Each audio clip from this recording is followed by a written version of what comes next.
জালেমদের কোনো ছাড় নেই। যারা এই জালেমদের সহযোগী ছিল, একটাকেও যেন ক্ষমা করা না হয়। 1628 জন মানুষ দায়িত্বে ছিল। মেন জালেম যে, তার পক্ষে ছিল 1628 জন চেয়ারধারী লোক। এদের একটারও বিচার না করে ছাড় দেওয়া যাবে না। যদি ছাড় দিয়ে দেন, আগামীতে কিন্তু এই জুলুম আবার আসবে। বাংলাদেশ জামাতে ইসলামের যিনি শ্রদ্ধাভাজন আমির ডাক্তার শফিকুর রহমান একটা ঘোষণা দিয়েছে, আমরা এক জালেমের কাছ থেকে মুক্ত হয়ে আর কোন জালেমকে দেখতে চাই না। এ কথাটা অনেকেই নিজের গায়ে পেতে নিয়েছে। আরে ভাই, উনি কি আপনার নাম ধরে বলেছে? তাহলে আপনি নিজে জুলুম করবেন এরকম আশায় আছেন, এই কারণে নিজের নামের দিকে নিয়ে নিচ্ছেন।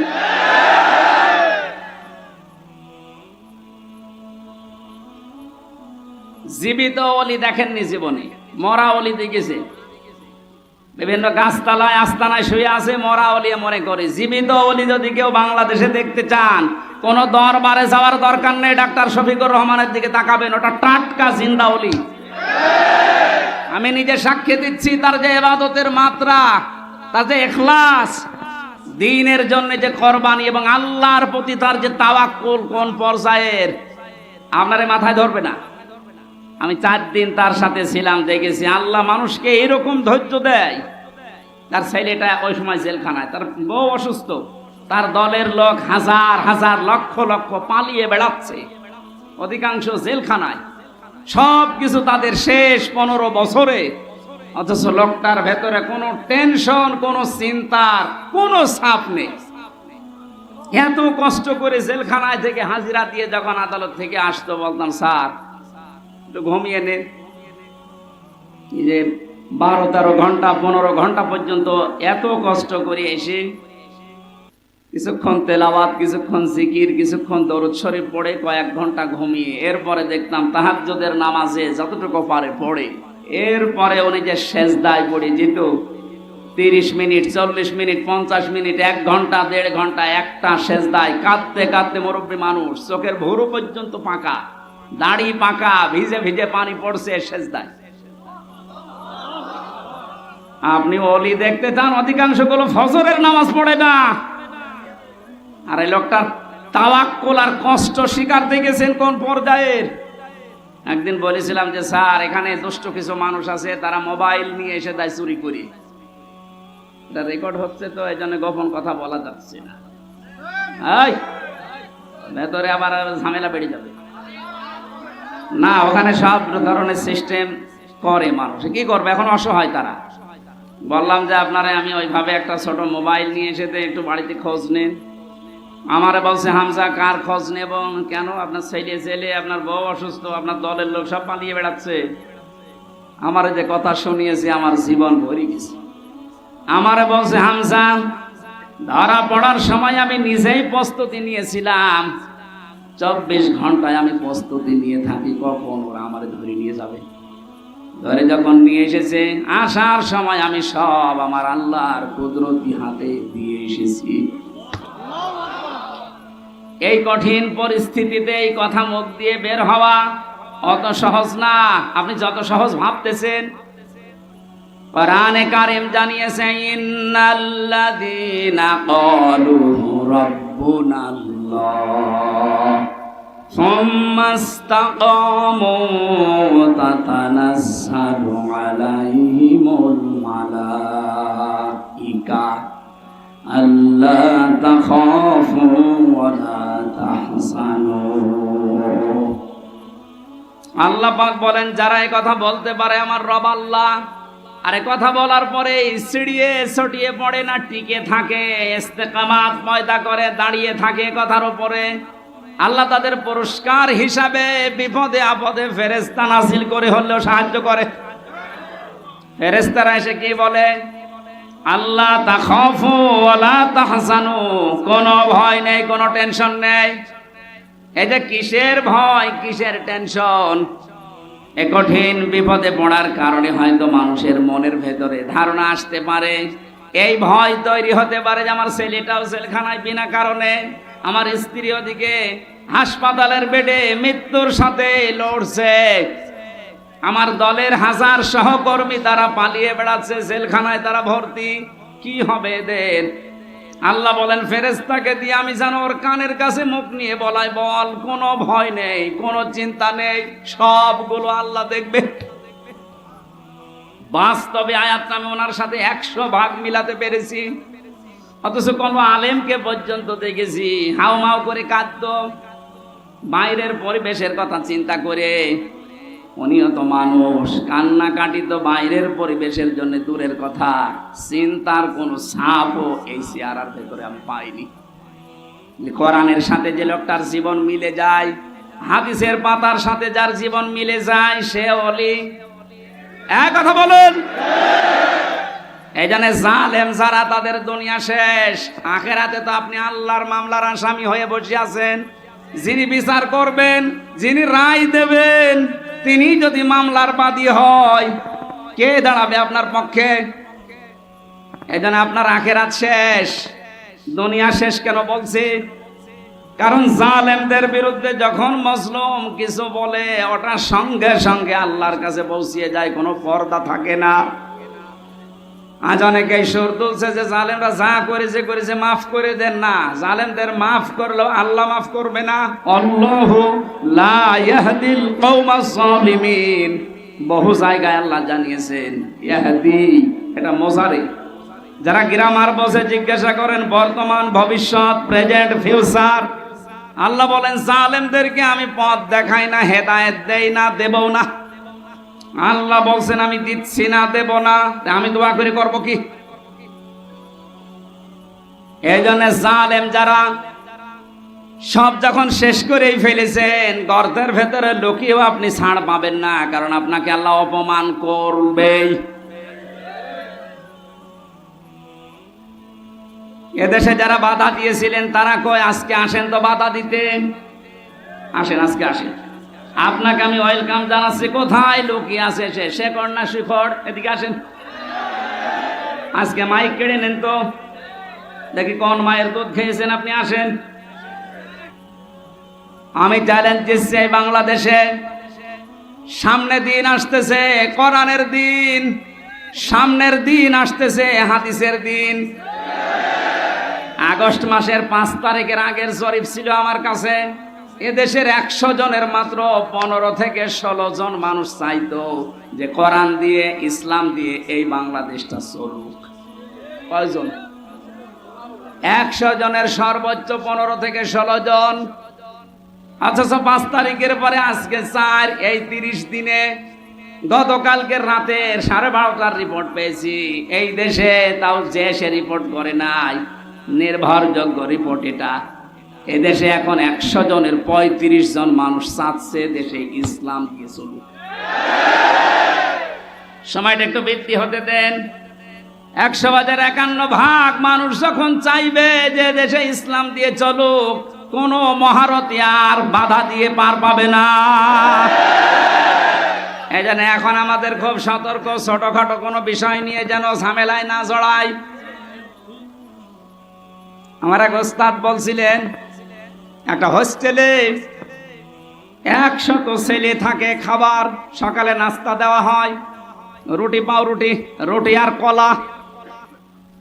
এর ভেতরে কিছু মানুষ সুর তুলেছে, আমরা সকালবেলায় নাস্তা আর খাবো না, নাস্তার মেনু পাল্টাতে হবে। হোস্টেলে যিনি দায়িত্বে আছে ডাক দিয়ে বলছে ঠিক আছে আমি পাল্টাবো, তবে কে কোনটা বেশি খেতে চায়, যে বেশি হবে ওই দিকে আমি রায় দেব। ভোটের সিস্টেম করেছে, রায় যখন এসেছে 20 জন চাই ওই আগেরটাই কলা পাউরুটি, 18 জন চাই খেচুড়ি, 15 জন চাই রোল। এভাবে ভাগ করতে করতে দেখা গেল 20-এর সংখ্যা আগে যা ছিল। এবার আপনি বলেন তো 20 বাদ দিলে 100-র ভেতরে থাকে কত? আরো জোরে, 80 জন যদি সব একমত হতো, এ নাস্তার মেনু পাল্টানো সহজ ছিল না কঠিন ছিল? বাস্তবটা এখন আমাদের সামনে। এদেশে নাস্তিক, মোরতাদ, রাম, বাম, এই ইনু নুনু, এ মেনন আর কালামানিক বেশি না। এরা যা চাচ্ছে, এরা খুব মিলে হলেও 20 জন হবে। আর আমরা যারা টুপিওয়ালা, আমরা 80 জনের উপরে। ওই 15 জন 18 জন 16 জন গুলো না করে আমরা যদি সব এক হতে পারি, নাস্তার মেনু এতদিন যা চলছে এটা পাল্টানো সম্ভব। কারণ এই 53 বছরে বাবা চালিয়েছে, আমরা দেখেছি। আমি দেখি নাই, মুরব্বীরা দেখেছে, কারণ আমার তো 32। স্বামী চালিয়েছিল, আমি দেখি নাই, মুরব্বীরা দেখেছে। চাচা চালিয়েছিল, সকালে এক কথা বলতো, বিকেলে আর এক কথা। সেও দেখলাম 9 বছর। ববু চালিয়েছিল বিভিন্ন কায়দায়, ভাবিও চালিয়েছিল। এই কথা বলেন না, সবারটাই দেখেছি। এখন শুধু বাকি আছে এ কোরআন দিয়ে সংসদ চললে কেমন দেখা যায়।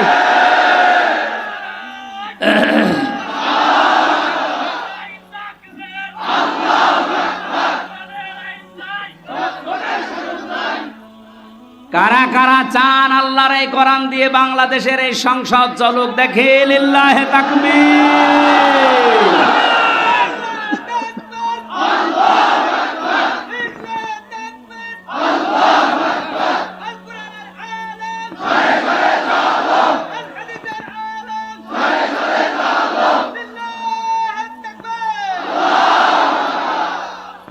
এই জন্য আমরা 80 জন যেহেতু আছি, আমরা যেন এই মত পার্থক্য ছোটখাটো বিষয় নিয়ে, কেউ 15 জন, কেউ 16 জন, কেউ 18 জন, তাহলে কিন্তু ওই 20 যা এসেছে ওইটাই থেকে যাবে। এই কথা বলেন না কেন?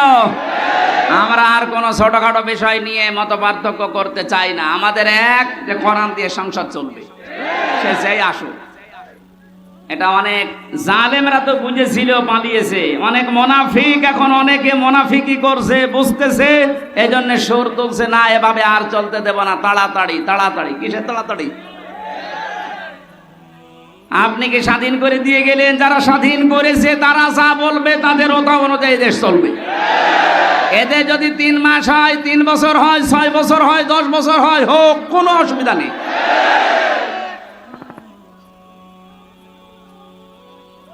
কি অবস্থায় ছিলেন আপনি টের পাচ্ছেন না? কয়েকদিন আগে বাংলাদেশ জামাত ইসলামী কুষ্টিয়া জেলা শাখার উদ্যোগে 500 আলেমকে ডাক দিয়েছিল, সব ঘরনা।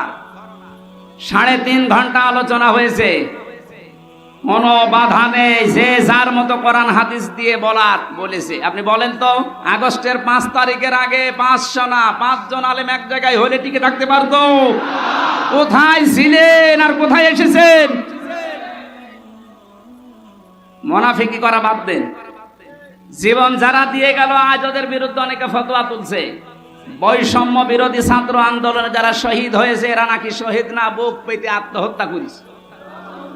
শয়তানি করার জায়গা পাচ্ছ না? শহীদ যারা, এদেরকে যদি কেউ মুখ দিয়ে বলে যে না এরা শহীদ হয়নি, এটা পুরা কোরআনের বিরুদ্ধের কথা। সূরা বাকারা 154 নম্বর আয়াত, ওয়ালা তাকুলু লিমান ইউকতালু ফি সাবিলিল্লাহি আমওয়াত বাল আহইয়াউ ওয়ালাকিন লা তাশউরুন। সূরা বাকারার 154 নম্বর আয়াতে আছে, হে নবী, মুখ দিয়ে কোনো দিন এই কথা যেন কেউ না বলে যারা মারা গেছে, না ওরা শহীদ হয়েছে, ওরা মারা গেছে, কথা বলবেন না। কারণ যারা শহীদ হয় ওরা জীবিত, কিন্তু তোমরা টের পাও না। তাই মানুষ যেহেতু মুখের পরে অন্তরে ধারণা করতে পারে, আল্লাহ ধারণার উপরে নোটিশ দিয়েছে, এই আলা তাহসাবান্নাল্লাযীনা কুতিলু ফি সাবিলিল্লাহি আমওয়াতা বাল আহইয়াউন ইনদা রাব্বিহিম ইরযাকুন। সূরা আলে ইমরান 169 নম্বর আয়াত। আল্লাহ পাক বলেন, মুখে তো বলবি না, ধারণাও করবি না যে যারা শহীদ হয়েছে ওরা মরে গেছে, না এই ধারণাও করা জায়েজ নেই, হারাম। কেন? বালা হইয়া, ওরা জীবিত। ওরা কি? আরো জোরে বলেন, ইনদা রাব্বিহিম ইরযাকুন, তারা আল্লাহর কাছে রিজিক পাচ্ছে। আমি কয়েকদিন আগে গিয়েছিলাম শহীদ আবু সাইদ রংপুরের কবর জিয়ারতে এবং বাড়ি দেখতে। ওর বাবা এসে আসার পরে জিজ্ঞাসা করলাম, ছেলে মেয়ে কয়টা? 6টা ছেলে, এটাই ছোট ছিল। ও ছোটবেলা থেকেই প্রতিবাদী, অন্যায় দেখলে কিছু নেই হাতে তারপরও প্রতিবাদ করত। এত বড় জুলুমের বিরুদ্ধে প্রতিবাদ করার জন্য যেটা হাতে নিয়েছিল, কোন অস্ত্র ছিল? কি ছিল? একটা গাছের ডাল। আরে কালা মানিক বলছে না, ওর হাতে অস্ত্র ছিল। ডাল যদি অস্ত্র হয়, তুমি যে কলা পাতায় শুয়েছিল এটা অস্ত্র?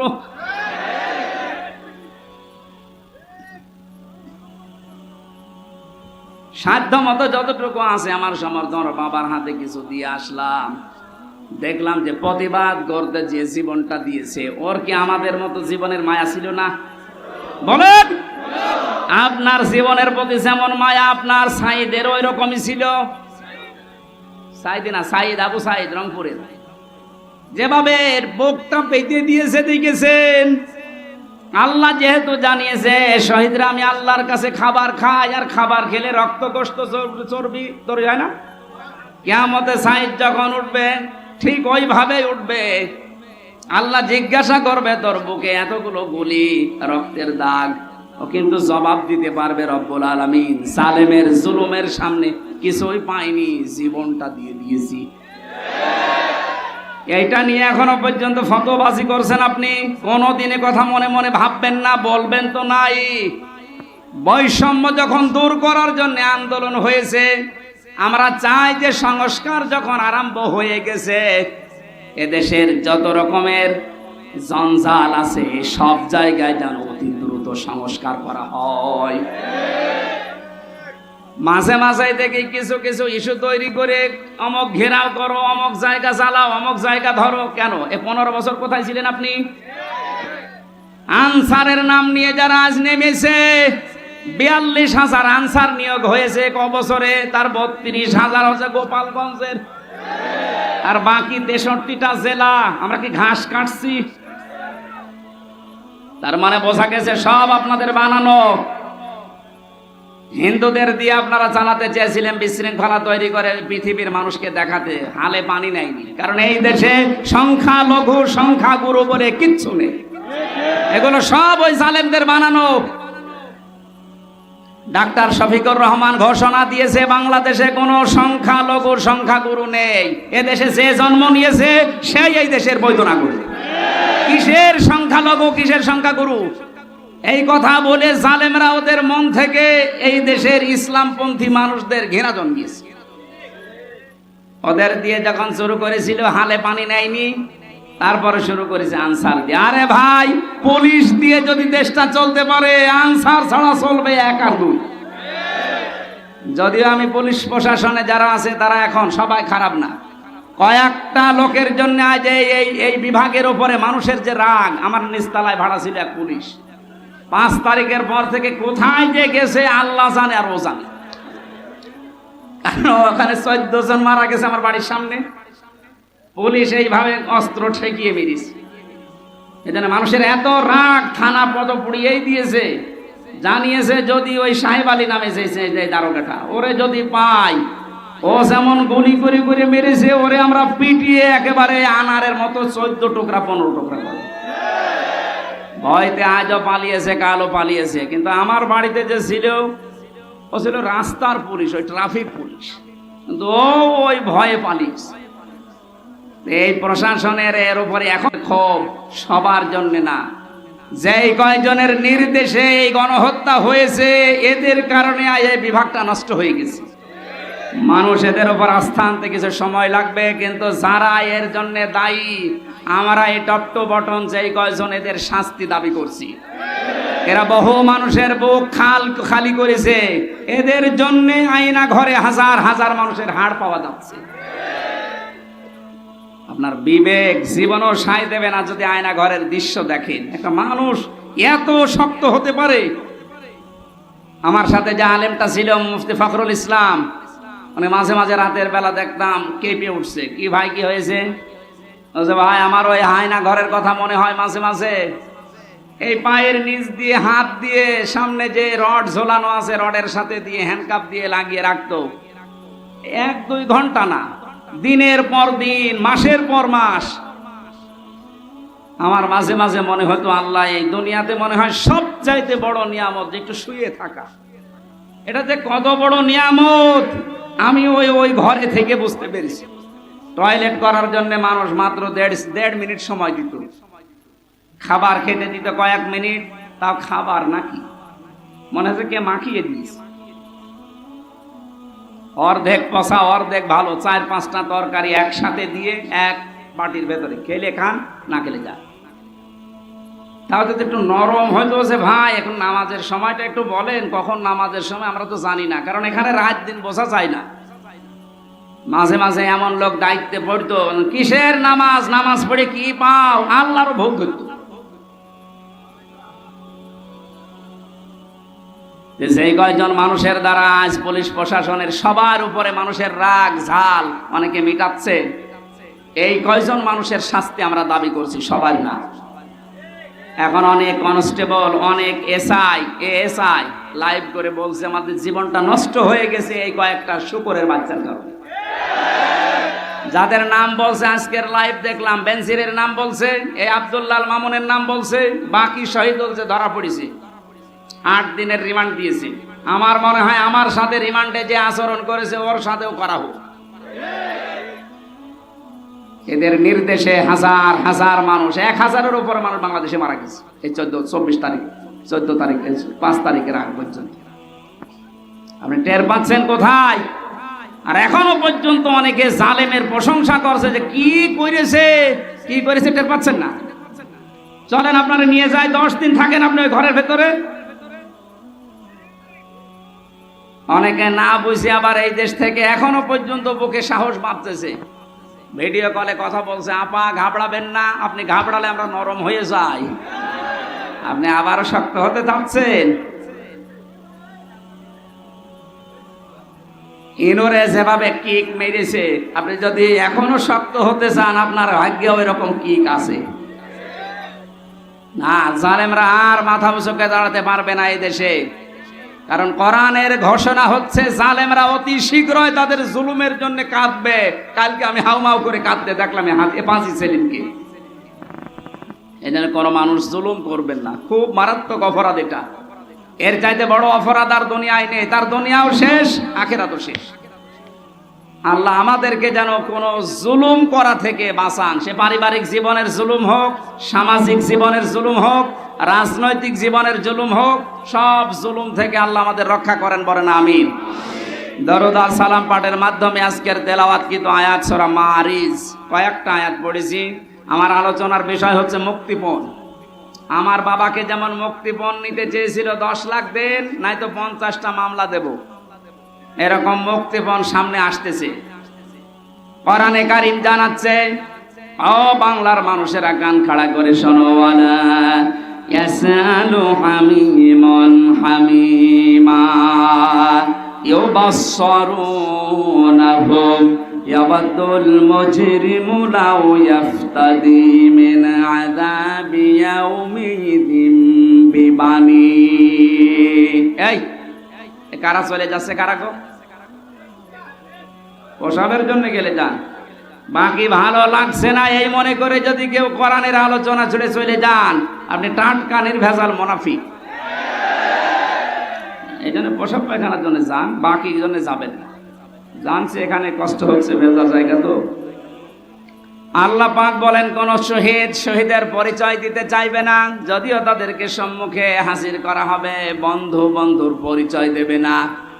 এমনকি অনেক মানুষ আছে নিজের অপরাধ ঢাকতে মুক্তিপণ হিসাবে বাঁচার জন্য নিজের সন্তান পর্যন্ত আল্লাহর কাছে বলবে, আল্লাহ মুক্তিপণ হিসাবে দিয়ে দিলাম। বলেন নাউজুবিল্লাহ। আয়াতটা পড়ার পরে আমার ছোট মেয়েটা, এই যে ফারিহা জান্নাতের সাথে আমি মিলিয়েছিলাম, আল্লাহ বললেন সন্তানও পর্যন্ত মানুষ দিতে চাইবে, অথচ আল্লাহ রসুলের পরে এই পৃথিবীতে সবচাইতে বেশি মহব্বত ভালোবাসা আমার এই ফারিহার উপরে। এত ভালোবাসা জেলখানায় থাকার পর ওর বেশি বেড়ে গেছে, কারণ ওরে আমি 1 বছর রেখে গিয়েছিলাম, এখন 4 বছর বয়স ওর। এত ভালোবাসা জন্মিয়েছে, ওরে চোখের আড়াই করলে বারবার মোবাইলে আমি দেখে নেই। অথচ আল্লাহ বলছে ফারিহাকে, হামজা কিয়ামতে আল্লাহর কাছে বলবে, আল্লাহ এইটাও দিয়ে দিলাম, আমাকে ছাড় দে। সাহিবাতিহি ওয়া আখি, মানুষ তার নিজের স্ত্রীকে, নিজের ভাইকে বলবে আল্লাহ এগুলো দিয়ে দিলাম। অফাসিলাতিহিল্লাতি তুবি, নিজের জ্ঞাতি গোষ্ঠী, নিজের দলের লোক, রাজনৈতিক আশ্রয় যারা, সামাজিক আশ্রয় যারা, পারিবারিক আশ্রয় যারা তাকে দিত, এই গোষ্ঠীর লোক পর্যন্ত মানুষ বলবে আল্লাহ সব দিয়ে দিলাম। অমান ফিল আরদি জামিআ, দুনিয়ায় যত সম্পদের মালিক ছিলাম সব আমি দিয়ে দিলাম, আমারে আপনি বাঁচান। এ কথা মানুষ বলবে। এ সাক্ষী দিচ্ছে কে বলেন তো? আরো জোরে বলেন। একটা কালকে আমি আরো বেশি বিশ্বাস করে ফেলেছি, এখনো বিশ্বাস ছিল আগেও।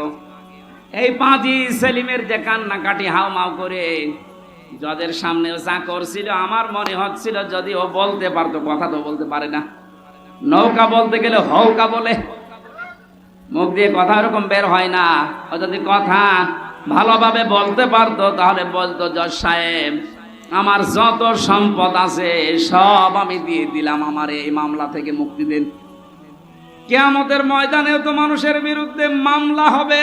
কি হবে বলেন বলেন? এই মামলা থেকে, অভিযোগ থেকে অব্যাহতি পাওয়ার জন্য মানুষ নিজের সন্তান, স্ত্রী, ভাই, জ্ঞাতি গোষ্ঠী, সম্পদাদি সব দিতে চাইবে, বিনিময়ে চাইবে যে আমারে মুক্তি দেন। আল্লাহ বলেন কাল্লা ইন্নাহা লাযা, কখনোই না, তোর আমি লাজাই দেব। ও মাগুরাবাসী, লাজা কি? এটা জাহান্নামের একটা দরজার নাম। জাহান্নামে একটা দরজা 7টা, তার 3 নাম্বার দরজার নাম হচ্ছে লাজা। এত ভয়ঙ্কর, এত কঠিন এই জায়গাটা, আল্লাহ নিজে পরিচয় দিচ্ছে নাজ্জাআতাল লিশাওয়া। এখানে প্রবেশ করার সঙ্গে সঙ্গে মানুষের চামড়া খসে যাবে। আমি কিছু ভয়ঙ্কর জায়গা দেখেছিলাম, রিমান্ড আমাকে নিয়েও গিয়েছিল যে এই জায়গায় মানুষের নখ তোলা হয়, এখানে মানুষকে মেশিনের ভেতরে দিয়ে পানির সাথে মিশিয়ে দেওয়া হয়, কিন্তু চামড়া সঙ্গে সঙ্গে খসে যায়, এরকম কোন জায়গা আমার নজরের সময় পড়েনি। অথচ আয়াত দ্বারা আল্লাহ জানিয়েছেন নাজ্জাআতাল লিশাওয়া। কি করেন মোনাজাতের আগে দেওয়া যায় না? আরে ভাই যা করে আমি তো দেখেন, যাবো তো জায়গা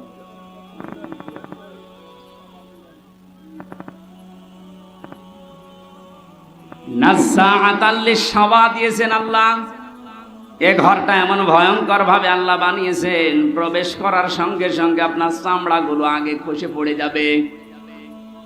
আল্লাহ পাক বলেন এ ঘর কাদেরকে ডাকবে জানো মাগুরাবাসী? তাদউ মান আদবারা ওয়া তাওয়াল্লা। এই লাজা নামে জাহান্নামের দরজা দিয়ে আল্লাহ তাদেরকে প্রবেশ করাবে, আর দরজা তাদেরকেই ডাকতে থাকবে যারা সত্যের আহ্বান শোনার পরে অহংকার করে ঘাড় ঘুরিয়ে এদবার করে চলে গেছে। আর বাংলাদেশে এই প্রকৃতির মানুষ বেশি। সত্যকে সত্য জানার পরে, চোখে আঙ্গুল দিয়ে দেখানোর পরে অনেকে মানতে চায় না, বলেন না এ আমার দলের লোক না, এ আমার বাবার মুরিদ না, আমি মানি না। এরকম কথা দেশে আছে না নেই? তাহলে এ দেশের মানুষের জন্য লাজা নামক যে জাহান্নামের দরজা, এখানে প্রবেশ করার সম্ভাবনা বাংলাদেশে অনেক বেশি। যারা সত্যকে সত্য জানার পর অহংকার করে ঘাড় ঘুরিয়ে নেন, যারা এদবার করেন, যারা সম্পদ আদি জমা করে রাখে আর এগুলো সংরক্ষণ করা যায় কোন কায়দায়, সেই চিন্তা ভাবনায় মেতে থাকে। টাকান বাংলাদেশের দিকে, টাকা রাখার জায়গা হয়নি, বানিয়েছে বেগমপাড়া। ও মনে করেছিল এটা আমার সংরক্ষিত থাকবে, জমা করার পদ্ধতি দেখেছেন। একটা প্রকল্প চালু করেছে, 10 কোটি টাকা, 2 কোটি খরচ করে 8 কোটি খায়। একবারে তো হয় না, 4-5 বার করে ওইটা করে। যেখানে 10 কোটি টাকা হলে হয়ে যাওয়ার কথা, সেখানে 32 কোটি টাকা লাগায়।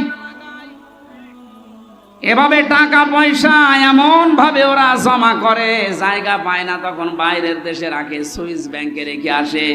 এই চরিত্র যাদের ছিল, এই মানুষগুলোকে লাজা ডাকবে। কি হয়েছে আপনার সম্পদ দিয়ে? কি হয়েছে আপনার সম্মান দিয়ে?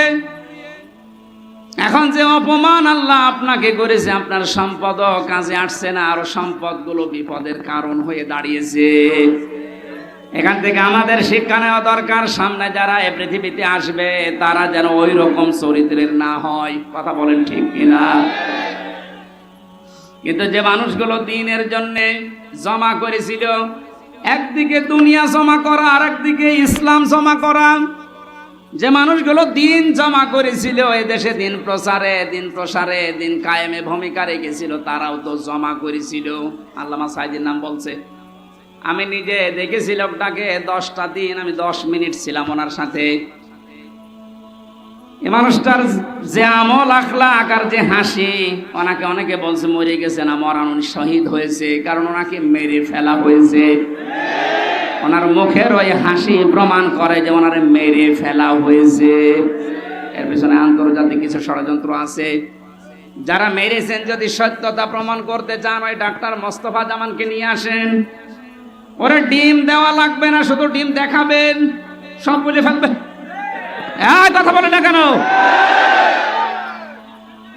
সুতরাং কোরআনের পাখিকে যারা বলেন, ভাবেন, মনে মনে করেন উনি মরে গেছে না, মরা না, উনি শহীদ হয়েছেন, উনি জীবিত, উনি আল্লাহর কাছে কিয়ামত পর্যন্ত খাবার পাবে। আর জালেম যারা, আপনি কি করলেন? আপনার দুনিয়াও শেষ, এই সম্পদগুলো এখন দুদুকে ধরবে, হিসাব দিতে দিতে তো মরবেন, আর পরকাল তো আপনার শেষই। কারণ কত মানুষের সম্পদ আত্মসাৎ করেছেন, এদের জবাব দিতে দিতে আপনার পরকাল শেষ। আল্লাহ আমাদের ওইরকম জীবন যেন না দেন, বলেন আমিন। পারিবারিক জীবন নিয়ে কয়েকটা জিনিস আমি ওখান থেকে নোট করেছিলাম জেলখানায়। তার ভেতর অন্যতম কারণ, ওখানে আমি দেখেছি অধিকাংশ মানুষের মামলাগুলো সাধারণ যারা, সব পারিবারিক জীবনের কারণে। হয় বউ পিটিয়েছে, নাই যৌতুকের কারণে, নাই বউ মেরে ফেলেছে। এখন যিনি জল্লাদ আছে কেন্দ্রীয় কারাগারে, যে ফাঁসি দেয়, আগে তো শাহজাহান জল্লাদ ছিল, এখন যে দায়িত্বে আছে ইলিয়াস, এই লোকটা 17 বছর ছিল সৌদি আরবে। এরপরে এখন 22 বছর পর্যন্ত ওর জেল। প্রথমে ফাঁসি ছিল, ওখান থেকে এখন যাবজ্জীবন জেল। 30 বছর বয়সে না 35 বছর বয়সে যেন জেলখানায় ঢুকেছে। 35 আর 17 আর 22 কত হয়? আমারে মাঝে মাঝে দেখা করতে এসে বলতো, হুজুর জীবনটা শেষ করে ফেলেছে এই মেয়ে লোকটার কারণে। বিয়ে করেছিলাম বড় আশা নিয়ে, বাড়িতে আসার পরে আমার মার সাথে বোর কোনো মিল নেই, কিছু হলে ঠোকামুখি করে, আর আমারে বলে আলাদা হওয়া লাগবে। মাকে, আর আমার বোন ছিল, বোনকে কিছু দিলেই ওর চোখ টাটায়। মা বোন যারা এসেছেন, আপনাদের মন আপনি উদার করবেন।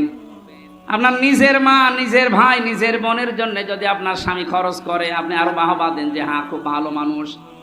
আর স্বামীকে যে ছোটবেলা থেকে 25 বছর 30 বছর পর্যন্ত ওর পেছনে শ্রম দিল, ওই মা বাবা ভাই বোনের পেছনে একটু খরচ করলে আপনার চোখ টাটায়, আপনি মানুষ। নবীজি বলেন, কোন স্ত্রী যদি চায় যে তার স্বামী বেশি দিন বেশি থাক, তার হায়াত বেড়ে যাক, তার সম্পদ, তার সম্মান দুনিয়ায় বেড়ে যাক, তাহলে সেই স্ত্রী যেন মাঝে মাঝে স্বামীকে বারবার অনুরোধ করে, স্বামী তুমি আর যাই করো অন্তত রক্তের সম্পর্কগুলো ঠিক রাখো। কিন্তু এরকম বউ এখন ঘরে ঘরে নেই। মা বোনেরা যারা এসেছেন, শুধু নামাজ পড়া, রোজা করার, কালো বোরকা পরা ইবাদত না, এটা পারিবারিক জীবনের ইবাদত। এই ইবাদতটা আজ বাংলাদেশের 100টার 98টা পরিবারে নেই। বেশি বলে ফেললাম না? এটাই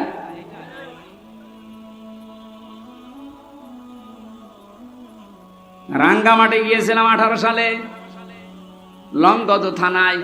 আসার সময় আমারে বলছে, হুজুর চলেন বৃদ্ধাশ্রম দেখে আসি। যে দেখি এক কলেজের প্রফেসর মায়ের পা ধরে কাঁদছে। ডাক দিয়ে বললাম, স্যার কি হয়েছে? আমাকে পরিচয় করিয়ে দিলেন যে এরা কলেজের স্যার। মা তাকে ডাক দিচ্ছে, সন্তান আমি যখন মারা যাব তখন আমার মাথার উপরে ফ্যানটা তুই পাল্টিয়ে নতুন ফ্যান লাগিয়ে দিবি। ছেলেটা প্রশ্ন করছে, মা তুমি তো মরিয়ে যাবা, তখন আবার ফ্যান কি হবে? মা বলে, বাবারে আজ 3 মাস আমি এখানে আসি, এ ফ্যানটা ঘোরে না। আমি কর্তৃপক্ষকে বলেছিলাম, যেহেতু তুই টাকা পয়সা দিস না, এই জন্য ওরা ফ্যানও লাগিয়ে দেয় না। আমার সাথে তুই যা করলি, আমার তো মনটাই কে বলছে তোর সন্তানও কিছুদিন পরে তোর এখানে রেখে যাবে। তোর তো ফ্যান ছাড়া ঘুম হয় না, তুই তো গরম সহ্যই করতে পারিস না, তোরে আগে থেকে সাবধান করলাম, আমি মারা যাওয়ার পরেই তুই ফ্যানটা লাগাবি, নাই তো তুই কষ্ট পাবি। এই অবস্থায় দেখলাম ওর মা মরে গেল। হাও মাও করে কেঁদে বলছে, হুজুরে দোষ আমারে দেবেন না, একা এ দোষ আমার বোর। আমার দুইটা বাচ্চা আছে, সব সময় আমার পেছনে লেগে থাকে আমার স্ত্রী, যে এই বুড়িকে যদি বাড়ি রাখো তোমার ভাত আমি খাবো না। বাধ্য হয়ে আমি তালাকও দিতে পারি না আমার সন্তানের দিকে তাকিয়ে। শেষ পর্যন্ত মাকে আমি রেখে এসেছিলাম বৃদ্ধাশ্রমে। ছোটবেলায় আমার বাবা মারা গেছে, বহু কষ্ট স্বীকার করে আমাকে কলেজের প্রফেসর বানিয়েছিল আমার এই মা। কিন্তু স্ত্রীর ছোট মনের কারণে আমি আজকে তারেও বাড়িতে রাখতে পারি নাই। আজকে আদরে অনাদরে সেবা না পেয়ে শেষ পর্যন্ত মাটা আমার মারাই গেল। দুনিয়াতে নাম ধরে ডাকার মতো আমার আর কেউ নেই। ও মাগুরাবাসী, মা বোন যারা এসেছেন, আপনাদের জন্য পারিবারিক জীবনের একটা কথাই বলছি। শুধুমাত্র ওই কলেজের প্রফেসর রাঙ্গামাটির উনি না, এখানে হাজারো মানুষ আমরা ঠিক ওই অবস্থায় পরিবারে আছি। মনটা একটু উদার করেন না কেন? একটু মনটা ছাড় দেন। কেউ তো থাকবেন না, 100 বছর পরে আমরা এখানে কেউ থাকবো না, নতুন মানুষ এই জায়গা চাষ করবে। কথা বলেন না কেন? সুতরাং আমরা যেন ধরা না খায় আখেরাতে, ওই রকম জীবন ওই রকম তৈরি করা দরকার আমাদের সবার। এই জন্য পারিবারিক জীবনে ওনার যা দেখলাম, এই ইলিয়াসের ওই লোকটার জীবন তো শেষ হয়ে গেল একটা মেয়ে লোকের কারণে। শেষ পর্যন্ত ঘ্যানর দেখে একদিন একটা থাপ্পড় দিয়েছিলাম, ও ছাতা গেছে মরে। এই কারণে আমার এখন যাবজ্জীবন জেল। বলেন তো, যে লোকটা 35 বছরে জেলে ঢুকেছে, 17 বছর সৌদি আরবে কাটিয়েছে, 22 বছর জেল খাটবে, ও বের হয়ে আর কি করবে? খুব বড় একটা না, সামান্য একটা পারিবারিক বিষয়ে। এইটা আমি নোট করেছিলাম জেলে বসে বসে, যে পারিবারিক জীবনের দাম্পত্য কলহ এবং এর সমাধান কি করা যায়। যেহেতু এইটা নিয়ে 100 জনের প্রায় 70 জন জেল খাটে। আমি লিখে এখন বাইরে এসে বই করেছি। ওইটা আপনার মেয়েকে বিয়ে দেওয়ার আগে পড়াবেন, বউকে পড়ান, ফুফুকে, নিজের মাকে, বোনকে, এদেরকে পড়াবেন। আমার মনে হয় পরিবারে আল্লাহ শান্তি ফিরিয়ে দেওয়ার কাজ ওখানে লিখে দিয়েছি। বিশ্বনবী মসজিদে নববীতে প্রবেশ করলেন, দেখলেন বাম দিকে কিছু মানুষ আল্লাহ জিকির করছে, ডান দিকে তাকিয়ে দেখলেন কিছু মানুষ আল্লাহর কোরআনে কারিম নিয়ে আলোচনায় আছে। নবীজি বললেন, 2 দল ভালো কাজে আছে, তবে সবচাইতে উত্তম কাজে আছে তারা যারা আল্লাহর কোরআন নিয়ে ব্যস্ত আছে। আমাকে আল্লাহ এই মুহূর্তে নির্দেশ দিয়েছেন, আমি যেন কোরআনে কারিম নিয়ে যারা ব্যস্ত আছে তাদের সাথে শ্রোতা হিসাবে বসে কোরআনের আলোচনায় লিপ্ত হই। আপনি টের পেলেন এই আয়োজনের এখন কত মর্যাদা। বিশ্বনবী যদি এখন জীবিত থাকতেন আর এই মাগুরা জেলার উপর দিয়ে যদি হেঁটে যেতেন, কোরআনের ইজ্জতে তিনি এখানে এসে আলোচনায় অংশগ্রহণ করতেন। এই আয়োজনের আজকে এত সম্মান, এত মর্যাদা বৃদ্ধি হয়ে গেছে। সুতরাং এখানে একটু বসার জায়গা বা দাঁড়ানোর জায়গা পেয়েছেন, খুশি হয়ে কি করো,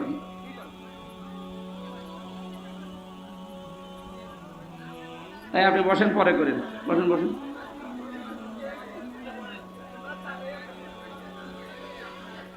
বাংলাদেশের ঐতিহ্যবাহী জেলা মাগুরা, মোহাম্মদপুর থানার অন্তর্গত চালিমিয়া মাদ্রাসা প্রাঙ্গণ বাবুখালী হাফিজিয়া ও কওমি মাদ্রাসার উদ্যোগে 21তম বাৎসরিক ঐতিহাসিক তাফসিরুল কোরআন মাহফিলের স্বনামধন্য সভাপতি,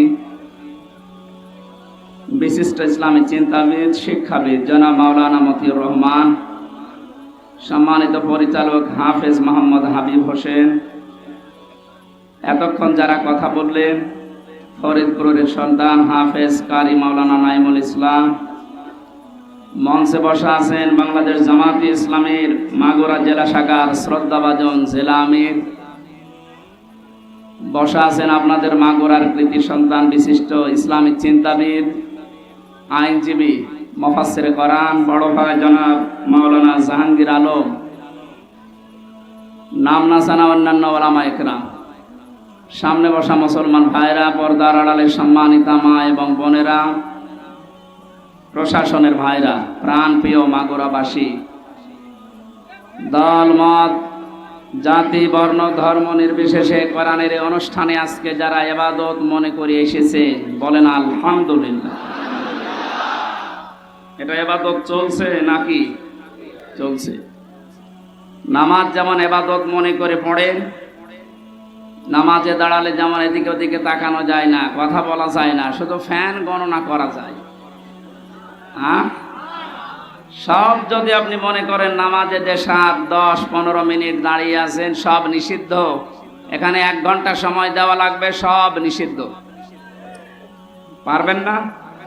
ইবাদত করতে হলে ইবাদতের মতো করা লাগবে।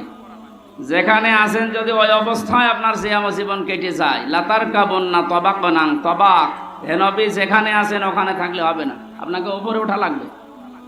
এক স্তর থেকে আপনাকে আর এক স্তরে নিয়ে যেতে চায়। বাচ্চারা যখন জন্ম দেয় দেখবেন ছোটবেলায় এই জন্মগ্রহণ করা বাচ্চাগুলো মানুষ ডাক্তারের কাছে নিয়ে যায়। ডাক্তার প্রথমে ওজন দেয়, মনে করেন 1 বছর বয়স, ওর ওজন হয়েছে 3 কেজি। কত? 3 কেজি বা 5 কেজি। 1 বছরে ওর ওজন। এ 5 কেজির বাচ্চাকে আপনি 2 বছর পরে আবার নিয়ে গেলেন, ডাক্তার আবার ওজন দিচ্ছে 5 কেজি আছে। নাকি অসুস্থ না সুস্থ? বলেন বলেন। জন্মের পর থেকে আমরা মনে হয় এদেশে মুসলমান হয়ে, যেহেতু জন্মগ্রহণই করেছি মুসলমানের ঘরে, আর 96% মুসলমান এই দেশে আছে, এই কারণে এরকম অনুষ্ঠানগুলো আমরা অন্তত এদেশে আবহমান কাল থেকে চলে আসতেছি। আমরা কয়েকদিন আগে একটা জরিপ পেয়েছি, মক্কা থেকে মদিনায় ইসলাম যাওয়ার আগে মুহাম্মদুর রাসূলুল্লাহর সাহাবী এবং নবীজির মামাতো ভাই এই বাংলাদেশে ইসলাম অলরেডি নিয়ে এসেছিলেন। এই বাংলাদেশ, ভারত, পাকিস্তান এই এলাকাতে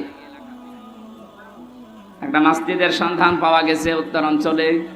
তার মাটি পরীক্ষা করে দেখা গেছে এই মসজিদটা 1473 বছর, আর এই 7 বছর কত হয়?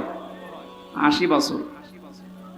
আপনি নবীজির জন্মের যে হিসাবটা আছে যদি হিসাব করে দেখেন, যারা গবেষণা করছে তারা বলছে যেই সময় এই মসজিদের এখানে প্রতিষ্ঠা, মৃত্তিকা গবেষণাগারের রিপোর্ট অনুযায়ী বিশ্ব নবী ওই সময়ও দুনিয়ায় 3 বছর বেঁচে ছিলেন।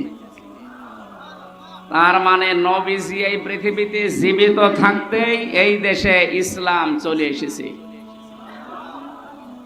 কথা বুঝতেছেন? যেহেতু ইসলাম অনেক আগের শিকড় গেড়ে আছে এখানে, সেই হিসাবে বহুদিন থেকে কোরআনের আলোচনা ধারাবাহিকভাবে এখানে চলতেছে, চলবে ইলা ইয়াউমিল কিয়ামা। এখন এটা দেওয়ার সময়, এখন আমরা কখন খাবো এটা?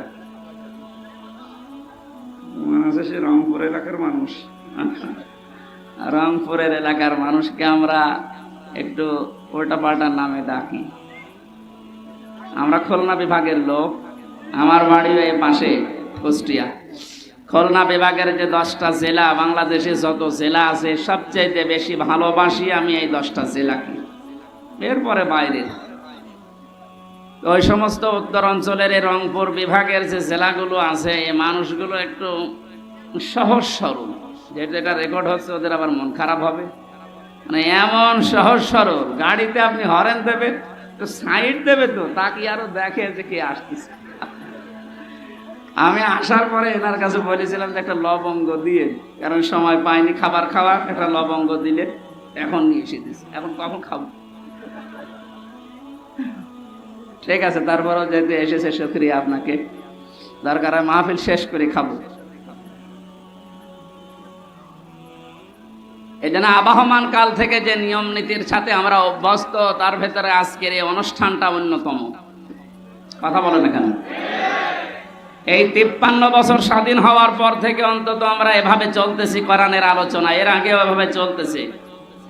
53 বছর আগেও আপনি যা শুনেছিলেন, এখনো কোরআনে কারিমের আলোচনা ওইভাবে, হয়তো ধাঁচ পাল্টিয়েছে, শুনতেছে।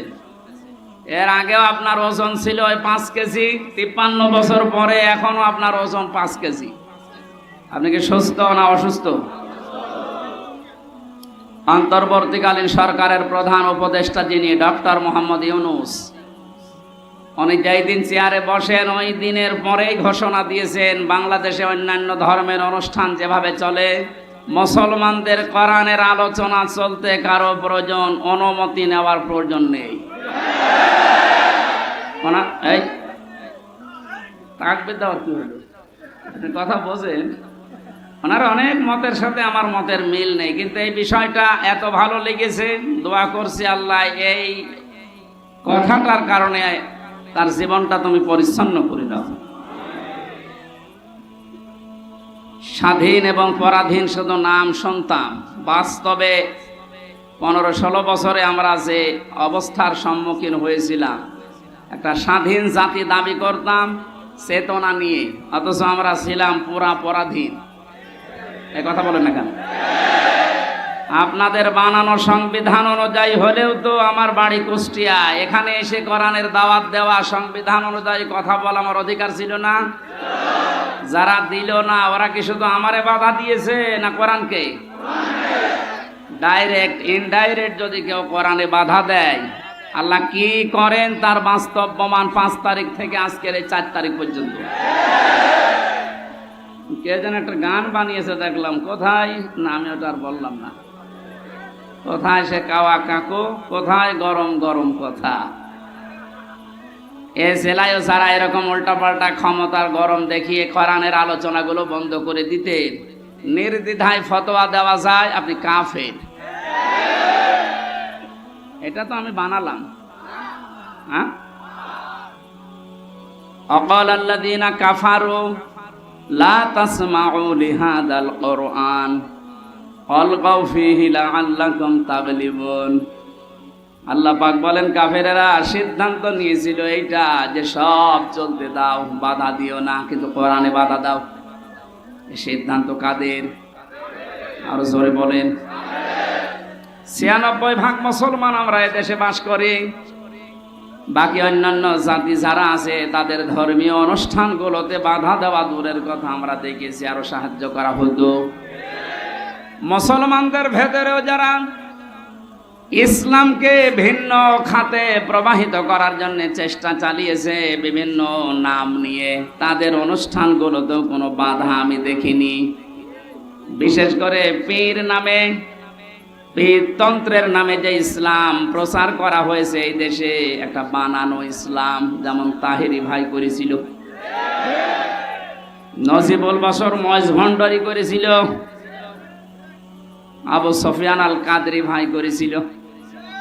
এ সমস্ত জায়গাতে আমি নিজে দেখেছি বাধা তো নেই। পাশেই 5 কিলোমিটার দূরে তাফসির মাহফিল, বাধা তো দিয়েছে, গ্রেফতারও করেছে। কোরআনের আয়াত অনুযায়ী বোঝা যাচ্ছে কোরআন যারা বাধা দেয় কোরআন প্রসারে কায়েমে, এরা কাফের। কারণ এই সিদ্ধান্তটা মুসলমানদের না, এই সিদ্ধান্ত কাফেরদের। কাদের বলেন তো? এখানে একটা মাসলা বলছে, কেউ যদি কাফেরকে কাফের মনে না করে সেও কাফের। জেলখানায় আমি 3টা বছরের ভেতরে সবচাইতে বেশি এই কথাটা মাওলানা মামুনুল হকের কাছে শুনেছি। উনি মাঝে মাঝে বলতেন, হামজা যদি বাইরে যেতে পারি কোনো কাফেরের জানাজায় যাব না, কবরেও যাব না। বলতাম ভাই আপনি এই বিষয়টা নিয়ে তো বেশি কথা বলেন। দেখো কোরআনে কারিমে আল্লাহ জানিয়েছেন, ওয়ালা তুসাল্লি আলা আহাদিম মিনহুম মাতা আবাদাউ ওয়ালা তাকুম আলা কবরি ইলা আখিরি আয়াত। সূরা তাওবার 84 নম্বর আয়াতের প্রথম অংশে আছে আল্লাহ পাক বলেন, হে নবী এরা মারা গেলে এদের কবরের পাশে দাঁড়ানো দূরের কথা, এদের জানাজার নামাজ পড়া দূরের কথা, আপনি এর পাশ দিয়েও যাবেন না। যদিও তাকুম আলা কবরের ব্যাখ্যা 2টা পেয়েছি তাফসিরে। কাফেরের কবরের পাশ দিয়েও হেঁটে যাবেন না এবং কবরের পাশে দাঁড়াবেনও না, কারণ জায়গাটা গজবের। কিসের? কাফেরকে যেখানে মাটিতে রাখা হয় ওই জায়গাটা গজবের হয়ে যায়। এর প্রমাণ আবু জেহেলের কবর। বদরের ময়দান দেখতে গিয়েছিলাম, যিনি আমার সাথে ছিল ওই দেশের আমারে বলছে, এই যে বিশাল কবরস্থান, এটা সাহাবীদের, 14 জন সাহাবী শহীদ হয়েছিল, এখানে সবাই আছে।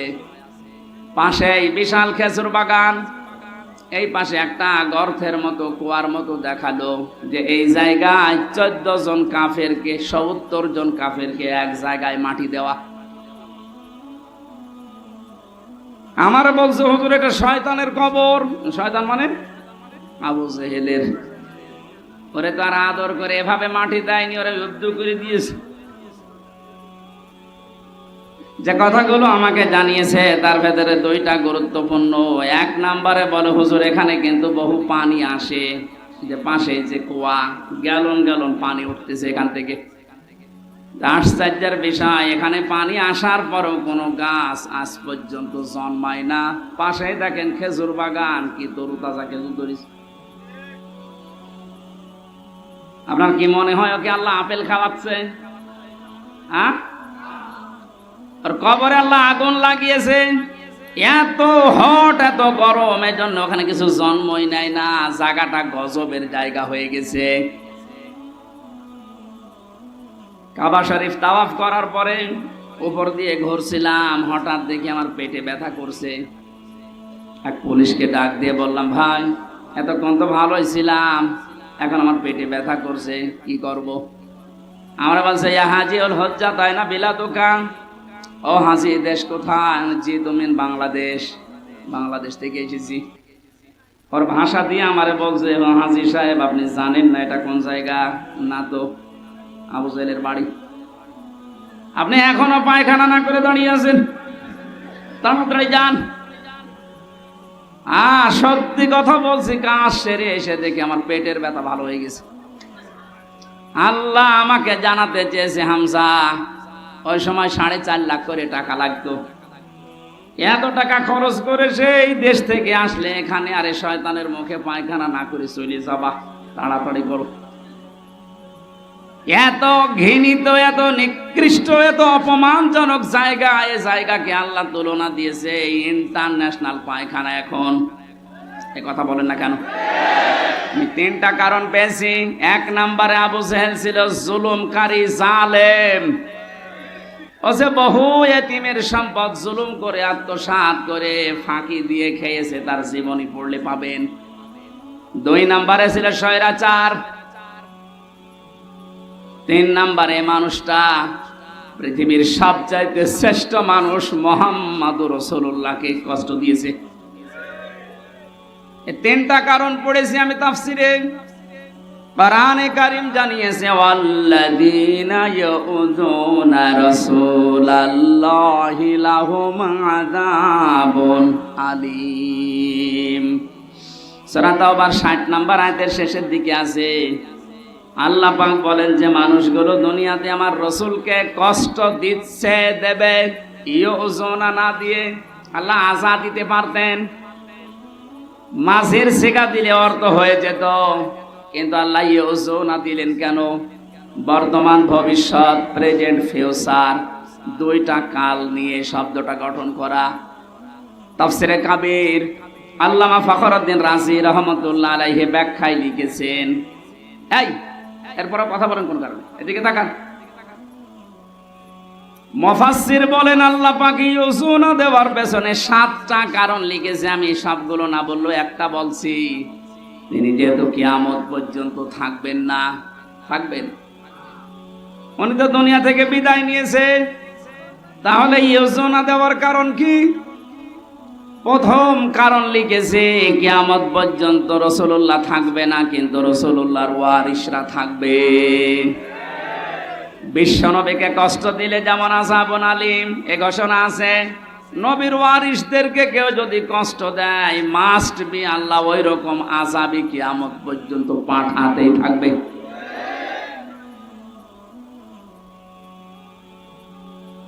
এই আয়াত অনুযায়ী বোঝা যাচ্ছে আজ নবীজি দুনিয়াতে নেই, বিশ্ব নবীর ওয়ারিস যারা আলেম, সত্যিকারের আলেম যারা, আলেম হলেই হবে না, আলেম তো বহু আছে, আমরা দেখতে পাচ্ছি ফরিদউদ্দিন মাসুদ আলেম, একবার বলছেন এখন মুফতি ফয়জুল্লাহ তো আলেম, বাইতুল মুকাররমের সাবেক খতিব যেটা পালিয়েছে, এই যে পাশের জেলায় বাড়ি, ওইটাও তো আলেম। একটা রাষ্ট্র কত নিচে নামলে, কত দুর্নীতিগ্রস্ত হয়ে গেলে জাতীয় মসজিদের খতিব পর্যন্ত পালিয়ে যায় বলেন তো? জাতীয় মসজিদের খতিব পর্যন্ত যদি পালিয়ে যায়, এ দেশে আর বাকি থাকার কথা? আপনি তাকান, যারা যারা এভাবে কষ্ট দিয়েছে দিচ্ছে, সবগুলো তো পালিয়েছে। কোরআনে যারাই বাধা দিয়েছে, আজ তারা এই দেশের জনগণের টার্গেট হয়ে গেছে। কেন টার্গেট হচ্ছে? কোরআনে কারিম থেকে শোনেন। এই এদিকে তাকান, জায়গাটা ভেজা না? কষ্ট হচ্ছে। যে ইবাদতে কষ্ট বেশি হয়, ইবাদতে সওয়াব বেশি হয়, এই জন্য একটু সহ্য করেন। সূরা আলে ইমরান 4 নাম্বার পারা 12 নাম্বার পৃষ্ঠার 9 নাম্বার 7 নাম্বার লাইনের 178 নাম্বার আয়াত। এটা রব্বুল আলামিন বলেন, ওয়ালা ইয়াহসাবান্নাল্লাযীনা কাফারু আন্নামা নুমলি লাহুম খায়রুল লিআনফুসিহিম ইন্নামা নুমলি লাহুম লিয়াজদাদু ইসমা ওয়া লাহুম আযাবুম মুহিন। আমি আয়াতটা পড়লাম, তাফসীরের সাথে মিলালাম, দেখলাম না বাস্তবতায় খাপের খাপ, মুমতাজের বাপ মিলে যাচ্ছে। আল্লাহ পাক বলেন, হে নবী, কাফেরেরা ধারণা করে তাদের যে ক্ষমতা, তাদের যে অর্থ সম্পদ, বিত্ত বৈভব দেওয়া হয়েছে, এগুলো মনে হয় তাদেরকে কল্যাণের জন্য ভালোবেসে আল্লাহ দিয়েছে। আপনি কখনো এটা মনে করবেন না কাফেরদেরকে আমি যা দিয়েছি একটাও মঙ্গলের জন্য না। এ ক্ষমতার চেয়ারে বসিয়ে এদেরকে দিয়ে জুলুম করায়, অত্যাচার করায়, এই কারণে, কারণ যেন ওদের পাপের বোঝা পরিপূর্ণ হয়ে যায়।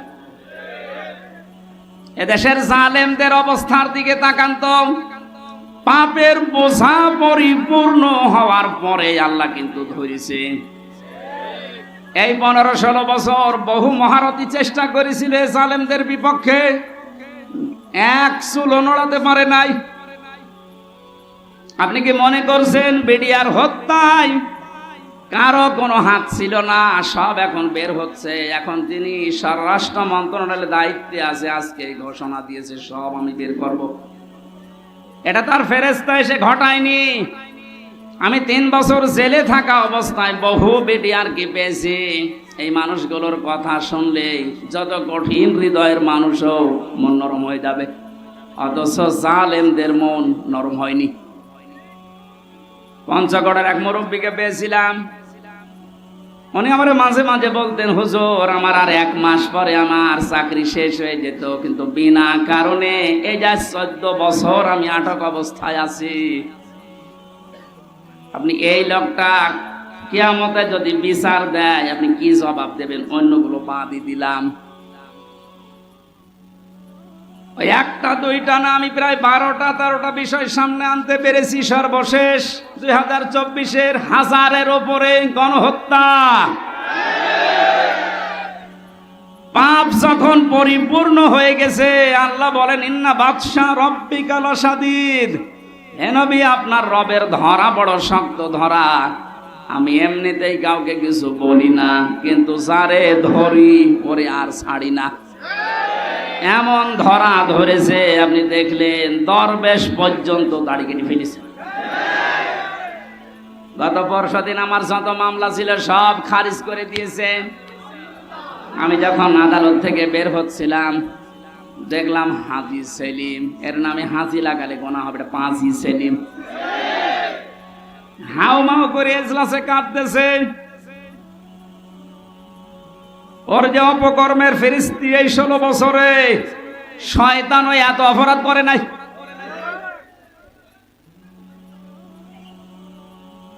এমন ধরা আল্লাহ ধরেছে অপমানকারী মুহিন। আল্লাহ পাক বলেন আমি তাদেরকে অপমানজনক শাস্তি দেব, যেটার বাস্তব প্রমাণ কালামানিক। এরকম অপমান মনে হয় ফেরাউনও হয়নি। ফেরাউন ডুবে মরে গেছে, কিন্তু ওর বিসি হলে এর বিসি পর্যন্ত শেষ। আর কি হারাবেন আপনি? আমার মানে বিসি না উড়ে গোড়া থেকে উড়ে গেলে ভালো হইতো। যতগুলো অপমান আমরা দেখতে পেলেন, এই যে হারুন আঙ্কেল 3 ইঞ্চি, এই লোকটা অপমান হওয়ার পেছনে আমি যতটুকু দেখেছি, আমার সাথে ওই ছোট হুজুরটা ছিল প্রথমে 2 মাস, ওই যে মাদানি রফিকুল ইসলাম মাদানি মাওলানা আমারে বলছিল, হামজা ভাই ভাই বলে এই জন্য, কারণ ওর বয়স আমার বয়স সেম সেম, দেখতে ছোট কিন্তু বয়স আছে। এখন তোর বয়স 30 আর আমার 32। আমারে বলছে, হামজা ভাই আমার রিমান্ডের নামে নিয়ে গেল আমার হাতের ছিলে, রাত 12:30টা 1টার দিকে 2 পাশে ব্লক করে পুরা উলঙ্গ করেছে। আমার এক টুকরা কাপড়ও আমার শরীরে নেই, হাফ প্যান্ট ছিল ওইটাও খুলে নিয়েছে। আমার হাতে একটা সিগারেট ধরিয়ে দিয়েছে, পাশে একটা অর্ধ উলঙ্গ মহিলা কোত্থেকে নিয়ে এসে দাঁড় করিয়ে ছবি তুলছে, বলছে এটা সকালে ছড়িয়ে দেব, মানুষ বুঝবে যে হুজুর কত খারাপ। আমার বলছে, হুজুর আমার এত অসহায় মনে হচ্ছিল নিজেকে, চোখের পানি ফেলে কাঁদলাম, ডাক দিয়ে বললাম, মাবুদ তোমার কোরআন আমি 100 ভাগ বিশ্বাস করি, তুমি যা দেখলে, তুমি যা দেখলে, যা শুনলে আমি তো জানি, আমি কিচ্ছু জানি না বিষয়। আমাকে যে প্রশ্নগুলো করে এর সাথে আমি ন্যূনতম জড়িত না। সন্ত্রাস বিরোধী আইনে মামলা দিয়েছে উল্টাপাল্টা করে। এক এসআইকে ডাক দিয়ে বললাম, ভাই আমার সাথে আপনারা যা করছেন, রাস্তা তো ব্লক করা, কেউ আসতে পারে না, হারুন স্যার কি জানে? ওই এসআই বলছে, হারুন স্যার জানে না মানে উনি তো করাচ্ছে। আকাশের দিকে মুখ দিয়ে বললাম, বাবু তোমার আরশের দিকে আমি মুখ করে আমি ছোট হই, কিন্তু আমি একজন আলেম, আমি এখন মজলুম। আর নবীজি জানিয়েছেন মজলুমের দোয়া আর আল্লাহর ভেতরে কোনো পর্দা থাকে না। এই বাস্তবতা এবং বিশ্বাস নিয়ে তোমার কাছে বলছি, আল্লাহ জীবনে তোমার কাছে যদি কিছুই কবুল না হয়, তবে এই কথাটা তুমি একটু শোনো, আমাকে যেভাবে অপমান করেছে যার নির্দেশে, তাকে তুমি কিছু দেখিও। আল্লাহ দেখিয়েছেন। জীবিত অবস্থায় 3 ইঞ্চি, মহিলারা পর্যন্ত এখন জিকির করছে 3 ইঞ্চি 3 ইঞ্চি। আর কত নিচে নামাবে বলেন? এত গেল 3 ইঞ্চির হিসাব। আমার মনে হয় যে চেহারা এখনো লুকিয়ে আছে, যদি রাস্তাঘাটে জনগণ পার পিটিয়ে মেরে ফেলবে। এই জালেমকে যদি কেউ সাহায্য করে, কথা দিয়ে, সমর্থন দিয়ে, সাপোর্ট দিয়ে, সে আল্লাহর নবীর দল থেকে খারিজ হয়ে কাফের হয়ে যায়। কত বড় ভয়ঙ্কর কথা, তিরমিজি শরীফের হাদিস। কেউ যদি জালেমকে সাহায্য করে, সহযোগিতা করে, কথা দিয়ে, সাপোর্ট দিয়ে, যেভাবেই হোক, যদি জালেমকে কেউ সহযোগিতা করে, নবীজি জানিয়েছেন সে আমার উম্মত থাকে না। বাংলার মুসলমানেরা নবীর উম্মতের বাইরে যারা, তারা কি? আরো জোরে নাম ধরা লাগবে। আর সুতরাং জুলুমের সাথে যারা জড়িত ছিলেন, বাংলাদেশ জামাত ইসলামের শ্রদ্ধাভাজন আমির ডাক্তার শফিকুর রহমান ঘোষণা দিয়েছেন, আমরা সাধারণভাবে আমাদের কোনো অভিযোগ নেই, আমাদের রাজনৈতিক দল হিসাবে যত জুলুমের শিকার মাফ করে দিলাম, কিন্তু ব্যক্তিগতভাবে যদি কেউ জুলুমের শিকার হয়ে থাকে আর ও যদি প্রতিশোধ নিতে চায়, ওই পরিমাণ আমাদের পক্ষ থেকে বাধা নেই। সেই হিসাবে আমি যেহেতু ভিকটিম, আমরা মাটির নিচে রেখেছিল আয়না ঘর, শুধু আপনি নাম শুনেছেন, আর আমি ছিলাম ওখানে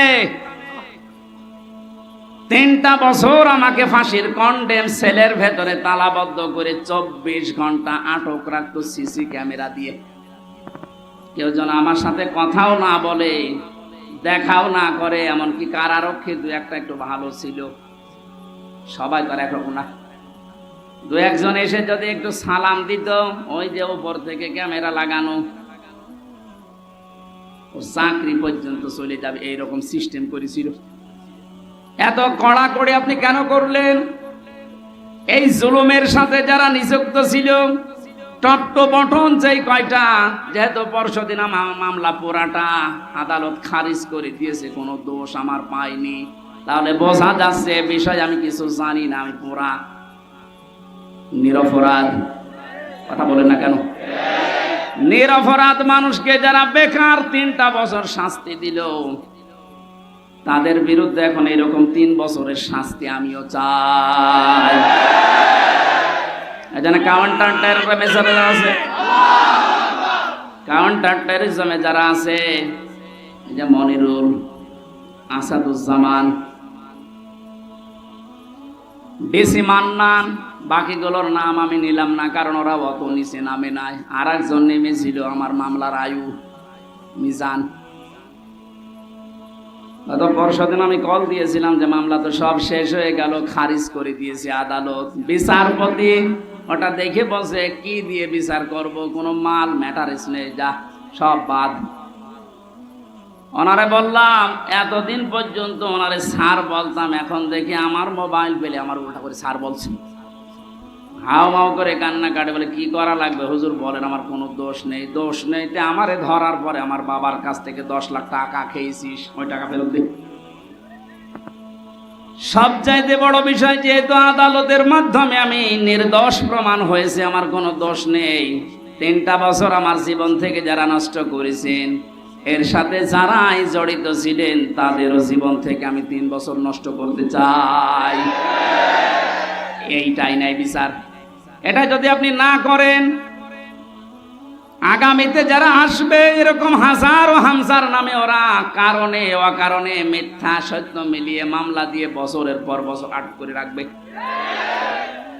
এই জন্য যে মানুষগুলো 5 বছর 7 বছর 10 বছর জেলে থাকার পরে কোনো দোষ পায় না, শেষে খালাস দিয়ে দেয়, এর সাথে যারা জড়িত মামলার আয়ু থেকে শুরু করে উপর পর্যন্ত প্রত্যেকের বিচারের আওতায় আনা লাগবে।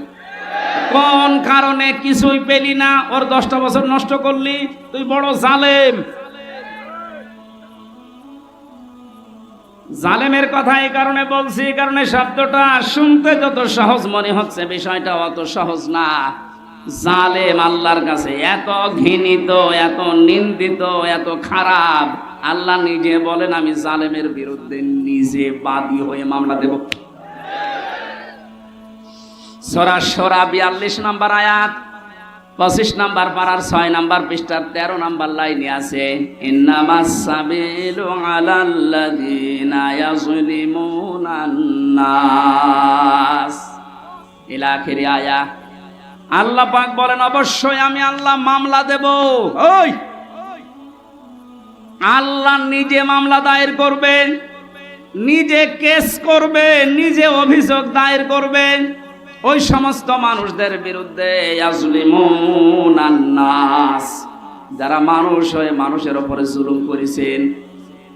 জালেম যারা, এটা রেকর্ড হচ্ছে, আপনিও শুনতেছেন, যেখানেই লুকিয়ে আছেন কান খাড়া করে শোনেন। জালেম যারা, তাদের দুনিয়াও শেষ, আখিরাতও শেষ। আপনার আর বাঁচার মতো কোনো লাইন নেই যতক্ষণ পর্যন্ত এই মাজলুমরা মাফ না করবে। আর আমার তো যতটুকু বাস্তবতায় ধারণা আমি দেখেছি, বাংলাদেশের 18 কোটি মানুষও যদি আপনাকে মাফ করে দেয়, আয়না ঘরের সাথে যারা জড়িত ছিলেন, ব্যারিস্টার আরমানের বউ আপনাকে মাফ করবে না।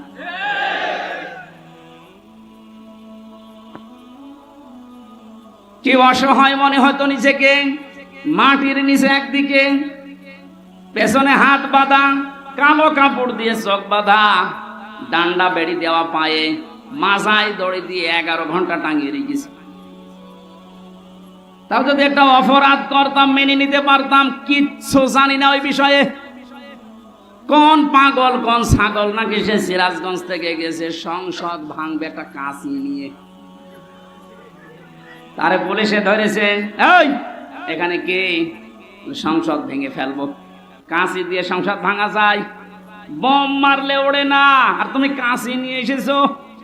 ও নাকি বলেছে যে আমি হুজুরের ওয়াজ শুনে উদ্বুদ্ধ হয়ে সংসার ভাঙতে এসেছি। কোন হুজুর?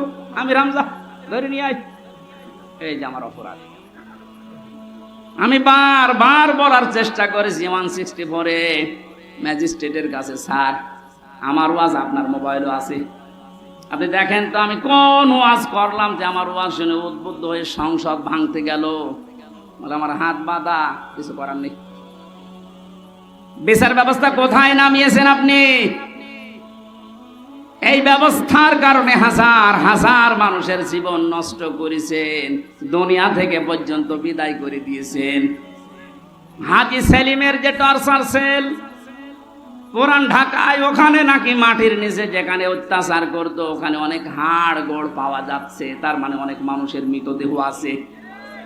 আর শয়তান কালকে দেখলাম কাঁদতেছে এজলাসে, আমি কিছু জানি না। জানি না মানে ওরা ডিম দেওয়া দরকার। জালেমদের কোনো ছাড় নেই, যারা এই জালেমদের সহযোগী ছিল একটাকেও যেন ক্ষমা করা না হয়। 1628 জন মানুষ দায়িত্বে ছিল। মেন জালেম যে, তার পক্ষে ছিল 1628 জন চেয়ারধারী লোক। এদের একটারও বিচার না করে ছাড় দেওয়া যাবে না। যদি ছাড় দিয়ে দেন আগামীতে কিন্তু এই জুলুম আবার আসবে।